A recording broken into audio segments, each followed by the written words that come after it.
So we're here to talk about Agile in the community. And why is this important? Every one of you has skills that not-for-profit organisations would love to use. In terms of how my talk is going to work, I'm going to talk about why on earth I got into this with the community. I'm going to talk about how to do it, so I'll give you some steps maybe as to how we did it, and then some great lessons. What did we learn? Let me introduce to you the company that I've been working with, which is Oz Harvest. So this is Ronnie. We're going to give Ronnie a clap. Ronnie is the guru in this company. She's the boss. There's enough food produced in the world to feed every human being. We waste globally 1/3 of all food that is produced. So let's get into Sam's story. I'd like you to meet 3 characters in my story. Here is Tracy. Tracy works for the guru. She works for Ronnie. She is the operations manager at Oz Harvest. Here are some Agile people. I've said that I'm Sam, I work for Combank. I lead our Agile practice at Commonwealth Bank. Here is Stu. Stu is one of our fabulous Agile coaches. But why did we do it? Marguerite, who was the CEO of the New York Food Bank, mesmerized Stu and I. She talked about how 2 people from Toyota came into their business in 6 weeks and made a huge difference to how their business works. For Stu and I, the light bulbs are on. Could we be those 2 people? Could we do this somewhere? And then a few months later, we went to Oz Harvest for a team offsite. So here we are, and there is me.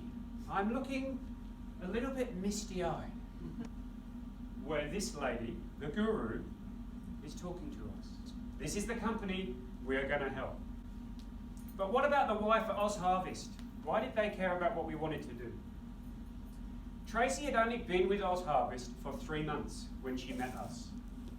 She was new to the company and she knew she needed a framework. She wanted something to come and help her run the business better. So let's talk about how we did it. The first things we looked at was how do we understand their business, number 1. So we went in to meet Ronnie and to have a conversation about her business and what was going on. When we understood their business, I still didn't have a real light bulb. I was looking for lean, I was looking for process improvement. So I wasn't sure still exactly what we would do. But they said, I'm intrigued by Agile, let's do some training. So this is what I decided to do.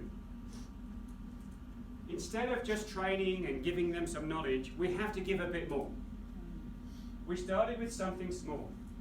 We actually decided to create a plan. So the thing we're using Scrum for is to build a document, a plan. Okay? We're not building software, we're building a plan. Every Friday, Stu and I would come into their office for 2 hours, and we would run the Scrum events. Move on. So let's look at the outcome. This plan was delivered 2 weeks early to the client. They couldn't believe that just with a focus on what matters, the focus on value, they delivered the plan 2 weeks early. It's bringing people together, it's identifying diverse skill sets across the business and how everyone can contribute to one bit and allowing people a vehicle in which to do that. I think that the projection for the future is really bright because of the way that Agile's being implemented. That it's not enough just to train people. They miss the point. They pick the easy bits and they miss the point. But don't force it. I've never forced any of this. I leave them alone, I give them some breathing space. Agile needs to evolve and grow in a not-for-profit just like it does in your companies. I didn't specifically ask for permission. I just did it. So every Wednesday I am at Oz Harvest for 12 weeks and I'm not just doing this stuff, I'm giving them lots of goodies, leadership training, coaching, mentoring, whatever they want. We are giving them as much value as we can. And involve others. I've got other coaches helping me. In fact, all of my coaches are queuing up. So then I've talked to you about why we did this. I've talked about how we did it and the steps to take and some lessons that we learned. I already had a connection and I believed in the purpose of this organisation. What I didn't think was how could I help them more. So maybe you've already got a purpose. Maybe you're already working with somebody and this could happen. They all need your help. What is your purpose? Thank you.